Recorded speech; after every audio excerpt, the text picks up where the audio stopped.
is this a time when we should borrow for infrastructure or finance it by tax cuts or tax increases or spending cuts? I mean, you can't really answer that question apart from the context of what's going on in the rest of the budget. If the only major thing we were doing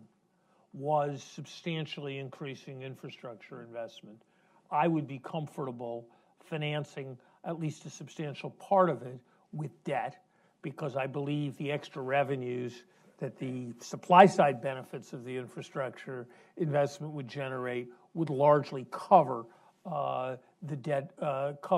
burdens. In the context of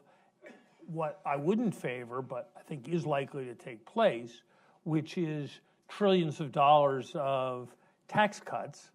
I don't think there's room for trillions of dollars of unpaid for tax cuts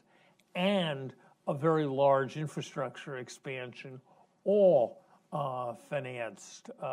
with borrowing. Look, I think more generally, I mean, something that should be said is there is every reason in the world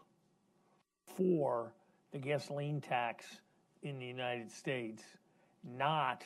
to have been allowed to be cut in half in real terms over the last 30 years as the congestion increased, as motor vehicle burden on highways increased, as the salience of carbon emissions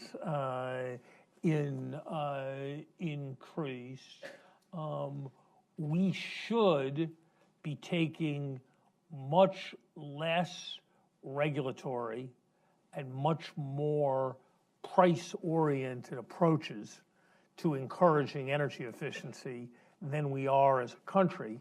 And a higher gasoline tax would be an early or a carbon tax